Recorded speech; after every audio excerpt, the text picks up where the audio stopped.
Good morning everyone. मैं विनीत आप सभी का स्वागत करता हूं संदीप क्लासेस पर।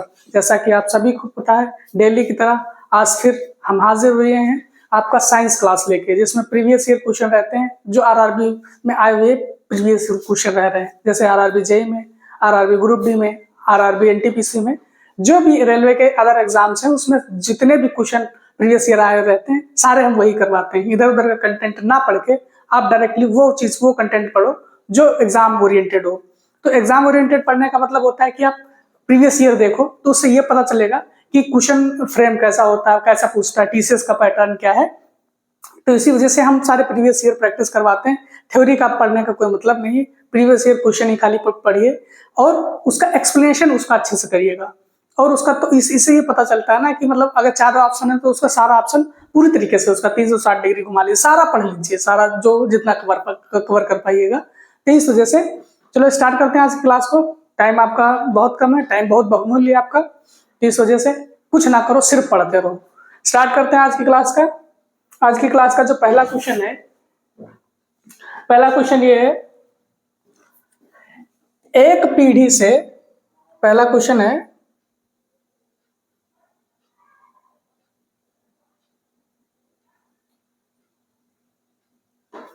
एक पीढ़ी से दूसरी पीढ़ी में वंशागत होने वाले आनुवांशिक पदार्थ कौन सा है।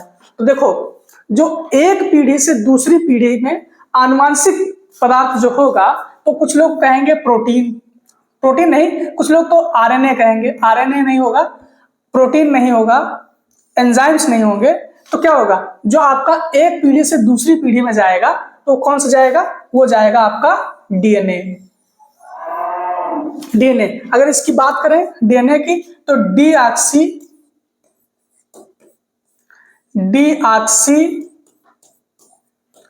राइबोज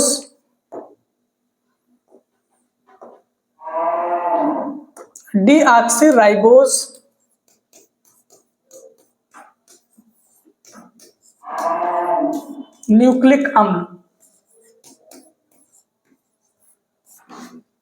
इसका पूरा नाम डीऑक्सीराइबोस न्यूक्लिक अम्ल। ठीक है। अगर देखो प्रोटीन की बात करें तो प्रोटीन का पाचन कौन करता है, पेप्सिन। पेप्सिन प्रोटीन का पाचन करेगा। ये क्या करेगा, ये हमारे सेल्स ग्रोथ में हेल्प करता है, सेल्स ग्रोथ में हेल्प करेगा प्रोटीन। ठीक है। अगर एंजाइम्स की बात करें तो एंजाइम्स, बहुत सारे एंजाइम्स, बहुत सारे एंजाइम्स ऐसे होते हैं जो आपके पाचन में हेल्प करेंगे, पाचन में हेल्प करेंगे। ठीक है। बीमारियों से बचने में हेल्प करेंगे, डिसीज से। ठीक है। अगर बात करेंगे आरएनए के, तो आरएनए क्या है, तो राइबोज न्यूक्लिक अम्ल, राइबोज न्यूक्लिक एसिड। ठीक है। ये सारी चीजें, तो अगर एक पीढ़ी से दूसरी पीढ़ी में जा रहा है तो क्या होगा, आपका डीएनए, डीऑक्सीराइबोस न्यूक्लिक एसिड। देखते हैं नेक्स्ट क्वेश्चन। नेक्स्ट क्वेश्चन है, निम्न में से कौन सा अजैव निम्नीकरण है। अजैव निम्नीकरण है, देख लीजिए, दो चीजें ली। पहले जैव निम्नीकरण पढ़िए, जैव निम्नीकरण, निम्नीकरण। दूसरा होगा अजैव निम्नीकरण, अजैव निम्नीकरण। तो अगर इसको इंग्लिश में बात करेंगे तो बायोडिग्रेबल, बायोडिग्रेबल। अगर इसको इंग्लिश में देखेंगे तो नॉन बायोडिग्रेबल,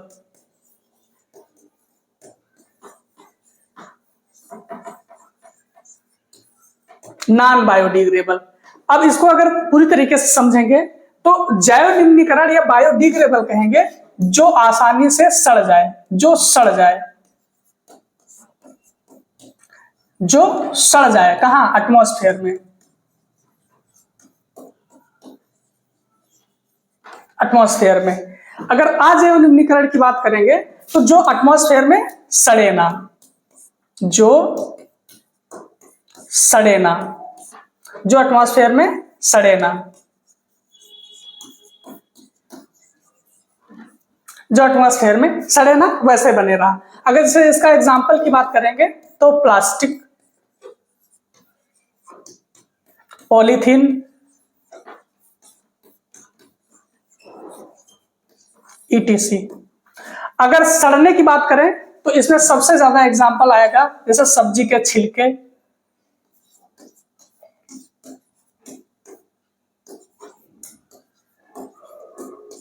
और बहुत सारी चीजें आप उसको सोच सकते हो कि जो चीजें एनवायरमेंट में सड़ जाती हैं। एक बहुत अच्छा पॉइंट ये है कि जो अंडे के छिलके होते हैं वो भी सड़ जाते हैं। जो अंडे के छिलके होते हैं, अंडे के छिलके, ये क्या होते हैं, ये भी बायोडिग्रेडेबल होते हैं, मतलब सड़ जाते हैं। इस पे क्वेश्चन बहुत बनाता है कि ये देखने में लगता है कि ये सड़ते नहीं होंगे, बट ये भी सड़ जाते हैं, ये भी बायोडिग्रेडेबल ही है, बायोडिग्रेडेबल है अंडे के छिलके। अंडे के छिलके अगर बने किसके होंगे तो ये देख लीजिए, ये कैल्शियम कार्बोनेट के बने होते हैं, CaCO3 इसके बने होते हैं, बट ये सड़ जाते हैं। ठीक है, तो लिखा है निम्न में से कौन सा अजैव निम्नीकरण है, मतलब नॉन बायोडिग्रेडेबल है। तो नॉन बायोडिग्रेडेबल देखे कौन कौन सी चीज है। देखो, ऊन प्राकृतिक चीज है, ऊन प्राकृतिक चीज है, सड़ जाती है, तो ये बायोडिग्रेडेबल है, बायोडिग्रेडेबल है। कपास प्राकृतिक चीज है, सड़ जाएगा, कपास सड़ जाएगा। अगर कॉफी पाउडर कहेंगे तो ये भी सड़ जाएगा। जो नायलॉन है आपका, जो नायलॉन है ये नॉन बायोडिग्रेडेबल है। नायलॉन आपका, नायलॉन है, पॉलीथीन है, प्लास्टिक है, ये नॉन बायोडिग्रेडेबल है। तो आंसर आपका कौन सा होगा, आंसर आपका 3 करेक्ट होगा, आंसर C इज करेक्ट होगा। ये सारी चीजें आपको समझ में आई होंगी। देखते हैं नेक्स्ट क्वेश्चन। नेक्स्ट क्वेश्चन है, इनमें से किसमें सहसंयोजी आबंध नहीं होता है। कह रहा इनमें से किसमें सहसंयोजी आबंध नहीं होता है। देखो, सहसंयोजी आबंध किसमें होगा, NaOH में होगा, Na3 में होगा, NH3 में होगा, हाइड्रोजन में होगा। किसमें नहीं होगा तो वो है मेथेन। मेथेन में आपका सहसंयोजी आबंध नहीं बनता है। सहसंयोजी आबंध कौन नहीं बनाएगा, तो मेथेन नहीं बनाएगा। देखते हैं नेक्स्ट क्वेश्चन। नेक्स्ट क्वेश्चन है, निम्न में से कौन सा यौगिक विद्युत का चालन करता है। निम्न में से कौन सा यौगिक विद्युत का चालन कर सकता है। विद्युत का चालन, देखो विद्युत का चालन जो करेगा तो केवल आपका नमक का घोल ही करेगा, नमक का घोल NaCl ही विद्युत का चालन करेगा, केवल विद्युत का चालन करेगा। बाकी शक्कर का घोल, चीनी का घोल, अल्कोहल, केरोसिन, इनमें विद्युत का चालन नहीं होता है। देखो, ग्लूकोज में नहीं होगा, अल्कोहल में भी नहीं होता है, और केरोसिन में भी विद्युत का चालन नहीं होगा। तो किसमें होगा, सोडियम क्लोराइड, मतलब नमक का घोल, सोडियम क्लोराइड नमक का घोल, सोडियम क्लोराइड नमक का घोल। देखो, अब यह एक चीज याद रखिए, जैसे इसमें बहुत सारे क्वेश्चन बना लेगा कि किसमें विद्युत का चालन नहीं होता है, तो किसमें नहीं होगा, तो ग्लूकोज में नहीं होगा, अल्कोहल में नहीं होगा, केरोसिन में नहीं होगा। तीनों चीजें ये भी पता होना चाहिए कि किसमें होगा, किसमें नहीं होगा। होगा किसमें, नमक के पानी में होगा अपना विद्युत का चालन। देखते हैं next question.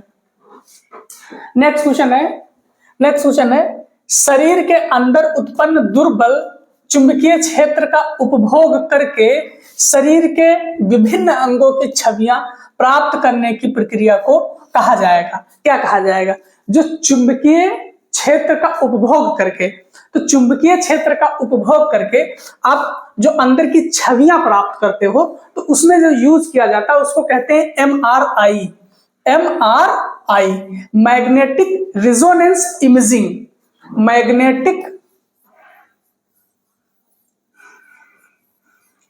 Magnetic resonance imaging, magnetic resonance imaging. ये क्या करता है, आपके चुंबकीय क्षेत्र का उपयोग करके, चुंबक का यूज करके आपके पेट के अंदर या फिर बॉडी के अंदर की छवियां प्राप्त करता है। तो आंसर आपका बी करेक्ट हो जाएगा। सीटी स्कैन, बहुत छोटी चीजों का सीटी स्कैन किया जाता है। अगर बात अल्ट्रासाउंड की करें तो अल्ट्रासाउंड अंदर की चीजों की जांच करने के लिए, पता लगाने के लिए किया जाएगा। अगर बात पीटी स्कैन, ये कोई स्कैन नहीं होता है। बाकी तीनों मेडिकल सेक्टर की जांचें हैं, तीनों मेडिकल सेक्टर की जांचें हैं। देखते हैं नेक्स्ट क्वेश्चन। नेक्स्ट क्वेश्चन है हेमोडायलिसिस। हेमोडायलिसिस में कई अर्थ पारगम्य स्तर मुक्त नलिकाएं होती हैं जो एक तरल पदार्थ से भरे टैंक में निलंबित होती हैं। इस तरल के बारे में निम्नलिखित में से कौन सा कथन सत्य है? तो देखो, हेमोडायलिसिस की अगर बात करें तो डायलिसिस, आप जो किडनी फेलियर पेशेंट रहते हैं, किडनी जिनकी काम नहीं करती, तो उनको आर्टिफिशियली ब्लड साफ किया जाता है। आर्टिफिशियली ब्लड से आप अमोनिया यूरिन छानी जाती है, जो अपशिष्ट पदार्थ रहते हैं तो वो निकाले जाते हैं। किससे? तो kidney failure patient, kidney failure patient की क्या करते हैं? डायलिसिस करते हैं। डायलिसिस करेंगे या फिर ब्लड शुद्ध करते हैं। कैसे? आर्टिफिशियल तरीके से या फिर कृत्रिम तरीके से। कृत्रिम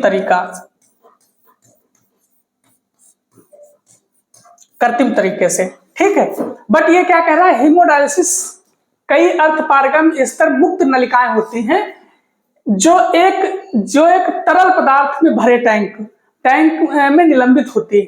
तो उसमें जिसमें टैंक में भरी होती है उसमें नाइट्रोजन युक्त अपशिष्ट होता है। देख लीजिए कहां पे है नाइट्रोजन युक्त। इसका परासरण दाब रक्त के समान होता है, यह बात बिल्कुल सही है। और नाइट्रोजन युक्त अपशिष्ट से रहित होता है, बिल्कुल ठीक बात है। ऑप्शन आपका ए करेक्ट है, आंसर आपका ए सही हो जाएगा। अणुओं की गति संभव बनाने के लिए इसका परासरण दाब निम्न होता है, नहीं। इसका संघटन रक्त के समान होता है, बात ठीक लग रही है। सिवाय इसके अधिक हेपेरिन होता है, नहीं। इसका संघटन वृक्क निस्यंदन या फिर रीनल फिल्ट्रेट के समान होता है। इतनी बात तो ठीक है, बट उसमें ये पूछा है कि टैंक में निलंबित होता है, वो कौन सी चीज है? वो है नाइट्रोजन युक्त अपशिष्ट। नाइट्रोजन युक्त अपशिष्ट। तो आंसर आपका ए करेक्ट हो जाएगा, ऑप्शन आपका ए करेक्ट हो जाएगा। देखते हैं नेक्स्ट क्वेश्चन। नेक्स्ट क्वेश्चन है किस अधातु का अपर रूप एलोट्रोप्स विद्युत का सुचालक होता है? तो विद्युत का सुचालक देखो किसका कौन सा होगा सुचालक? देखो, जो कार्बन का एलोट्रोप्स ग्रेफाइड होता है, कार्बन का एलोट्रोप्स ग्रेफाइड होगा, यह विद्युत का सुचालक होता है। यह विद्युत का सुचालक होता है।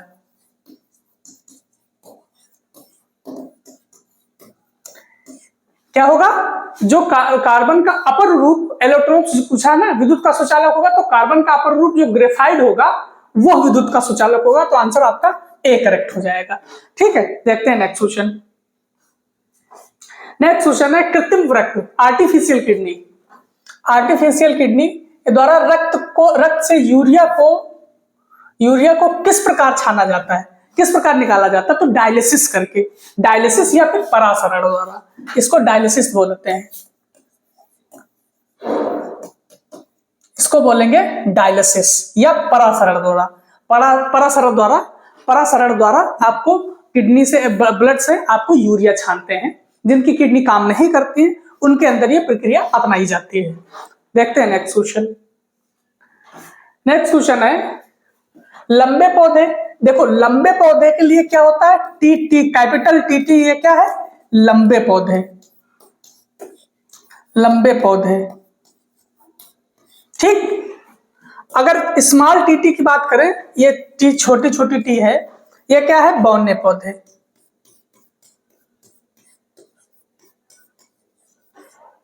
ये बौने पौधे। तो देखो, लंबे पौधे कैपिटल टीटी, छोटे पौधे स्मॉल टीटी के बीच अंकुरण के परिणाम स्वरूप उत्पन्न F1 संतति के सभी पौधों के लंबे होने का क्या कारण है? सभी पौधों को लंबे होने का कारण है, इसमें से कैपिटल टी जब होगा तो लंबे होने का कारण है, क्योंकि पौधों की लंबाई लंबाई या द्वारा नियंत्रित की जाती है? नहीं, क्योंकि पौधों की लंबाई के केवल स्मॉल टी ऐसे कुछ होगा? नहीं, क्योंकि लंबे पौधे लंबाई टी के द्वारा नियंत्रित की जाती है।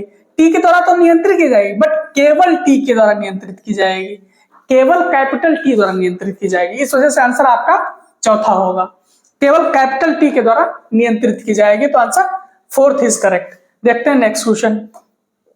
नेक्स्ट क्वेश्चन है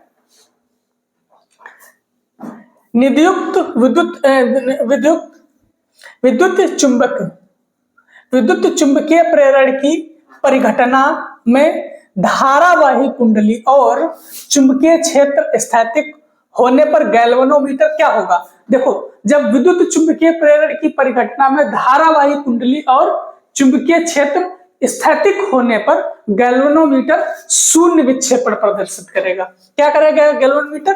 गैल्वेनोमीटर शून्य विक्षेपण प्रदर्शित करेगा। क्या करेगा? शून्य विक्षेपण प्रदर्शित करेगा। आंसर आपका सी सही हो जाएगा। नेक्स्ट क्वेश्चन है इनमें से कौन सी अभिक्रिया बेरियम क्लोराइड और सोडियम सल्फेट के बीच अभिक्रिया का सबसे सटीक निरूपण है? देखो, ऐसा क्वेश्चन आएगा आपके एग्जाम में। आप तो अगर प्रीवियस ईयर लगा रहे होंगे, आप अगर टेस्ट दे रहे होंगे, तो आप देख रहे होंगे कि ये क्वेश्चन बार बार रिपीट होता है। अब इसमें बैलेंस करो। देखो नीचे से देखो, NaSO4 प्लस BaCl2। देखो BaSO4 ठीक बात है, ये ठीक बैलेंस हो गया। NaCl2, अब देखो NaCl2, बट NaCl2, अब देखो इसमें NaSO4 BaCl, तो देखो यहां पे Cl2 होना चाहिए, ये नहीं होगा। Na2SO4 BCl2 BaSO4 Na2, देखो Cl2 है तो 2NaCl, ठीक है। तो क्या कर 2NaCl, ये तो नमक बन गया, यहां नहीं होगा, तो क्या होगा Na2SO4 BaCl, तो Na, देखो BaSO4 दो इसमें और दो इसमें, तो देखो ये चीज और ये दोनों में देखो सेम सेम लिखा है, सेम सेम रिपीटेड हो गया है, एक जैसा लिखा है। नहीं, इसमें देखो 2 नहीं है, देखो यहाँ पे 2 नहीं है, तो ये भी नहीं होगा, तो ये भी नहीं होगा, तो NaCl2।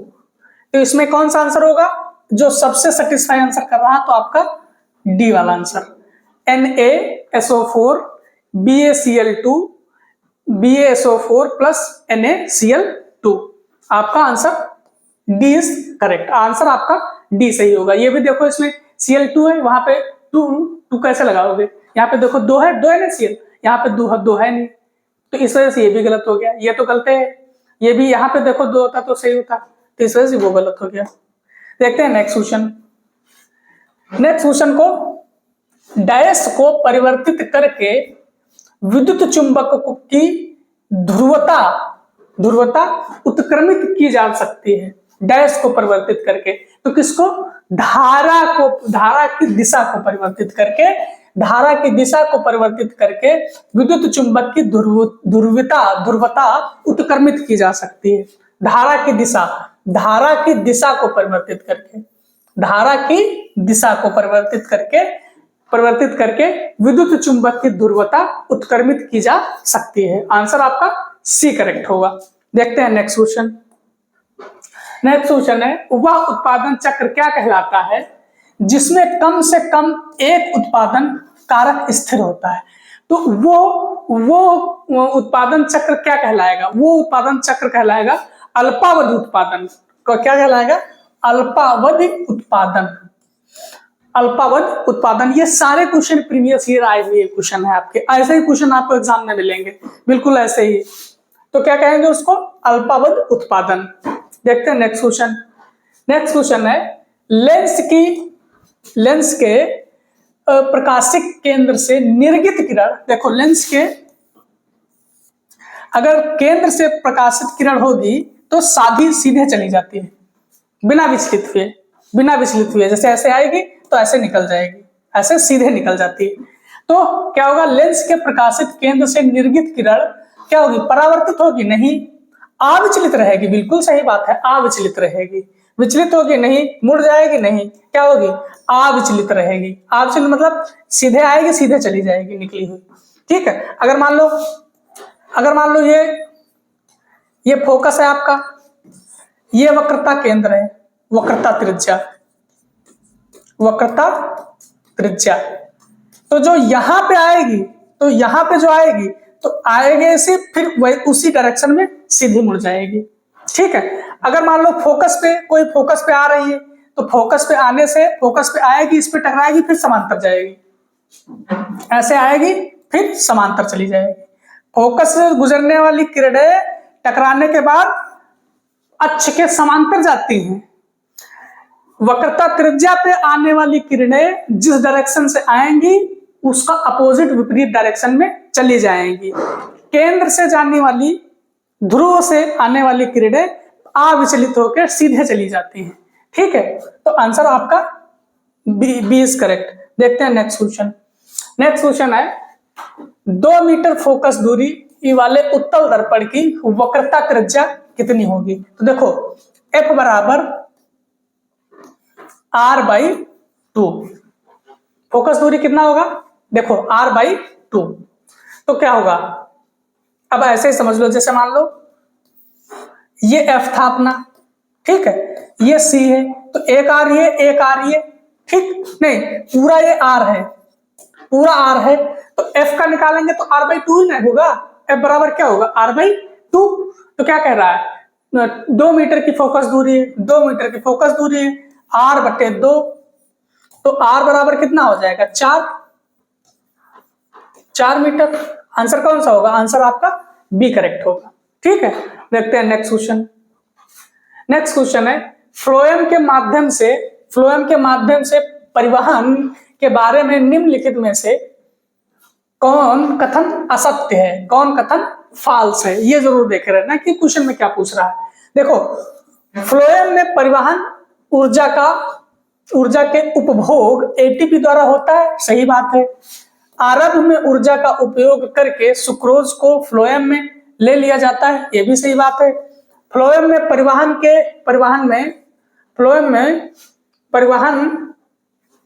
परिवहन में जीटीपी और सीटीपी का उपयोग होता है, ऐसा अभी नहीं पढ़े हो।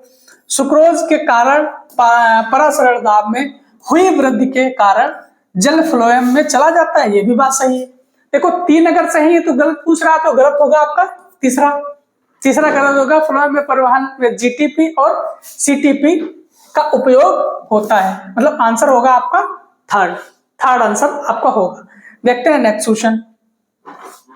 नेक्स्ट क्वेश्चन है दिए गए रासायनिक समीकरण में क्रमशः x और y उत्पादों को पहचाने, x और y के उत्पादों को पहचाने। ये मतलब अभिकारक है, ये अभिकारक है, इसके उत्पाद क्या होंगे वो पहचानना है आपको। तो उत्पाद क्या होगा, देखो NaCl है, ये क्या है NaCl, NaOH का है, ये सोडियम लवण है, सोडियम है। ये क्या है, सोडियम, ये क्षार है, ये क्या है, ये अम्ल है। तो अम्ल और क्षार की जब अभिक्रिया होती है तो क्या होता है, जल बनता है, लवण प्लस जल बनता है। तो जल किसमें बन रहा है, जल बन रहा है इसमें। तो आंसर कौन सा होगा, आंसर होगा बी आपका, आंसर बी आपका होगा, आंसर बी आपका होगा। ठीक है, ऐसे देखो अम्ल प्लस क्षार बराबर क्या बनेगा, लवण प्लस जल, लवण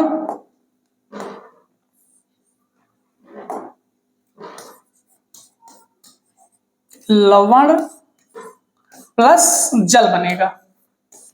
तो ये तो पता है Na है तो ये सोडियम होगा, ये क्षार है, तो ये तो एसिटिक एसिड आपको पता है अम्ल है, तो अम्ल प्लस क्षार, जल तो जरूर बनाएगा, तो जल किसी में दिख नहीं रहा, तो जल यही आंसर होगा आपका। ठीक है, देखते हैं नेक्स्ट क्वेश्चन। नेक्स्ट क्वेश्चन है एक तत्व A क्लोरीन के साथ अभिक्रिया करके एक उच्च गलनांक वाला यौगिक ACl निर्मित करता है यदि यह यौगिक जल में विलेय भी है। ए होने की संभावना है। देखो जल में जो विलेय है, सिलिकॉन जल में विलेय होगा, आयरन जल में विलेय होगा, कार्बन जल में विलेय होगा, तो आप कहोगे नहीं। तो जल में विलेय कौन होगा? आप बताओगे सोडियम जल में विलेय होता है। तो आंसर होगा आपका आंसर ए करेक्ट है। देखते हैं नेक्स्ट क्वेश्चन। विद्युत ऊर्जा का वाणिज्यिक मात्रक कौन है? विद्युत ऊर्जा का जो वाणिज्यिक मात्रक है तो किलोवाट आवर है। कौन सा? Kilowatt hour. वाट की बात करें, ये शक्ति का मात्रक है, शक्ति का मात्रक। जूल उष्मा कार्य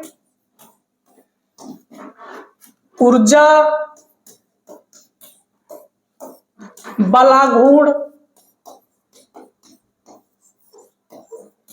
बलाघूर्ण इनका मात्रक है। कैलोरी किसका मात्रक है? कैलोरी किसका मात्रक है? कैलोरी आपका ऊर्जा का मात्रक है। ऊर्जा का मात्रक कैलोरी है, तो ये ऊर्जा यहां नहीं होगा। कैलोरी किसका मात्रक है? ये ऊर्जा का मात्रक है, ऊर्जा का। ठीक है, तो वाणिज्यिक मात्रक कौन सा होगा विद्युत ऊर्जा का? Kilowatt hour. ठीक है, तो आज के लिए इतना ही रखते हैं। कैसा लगा आपको सेशन कमेंट में जरूर बताइएगा, और अपने दोस्तों को इस क्लास को ज्यादा से ज्यादा शेयर करते रहिए ताकि वो भी इस चीज का बेनिफिट्स अच्छे से उठा पाए। तो आप लोग भी चैनल को सब्सक्राइब करके रखिएगा ताकि हमारा लेक्चर आए तो आपको उसका नोटिफिकेशन भी मिलता जाए। आप अपना पढ़ते रहिए, बहुत अच्छे से पढ़िए, टेस्ट भी लगाते रहिए, उसका एनालाइज करते रहिए। अब श्योर है आप एग्जाम क्रैक करोगे।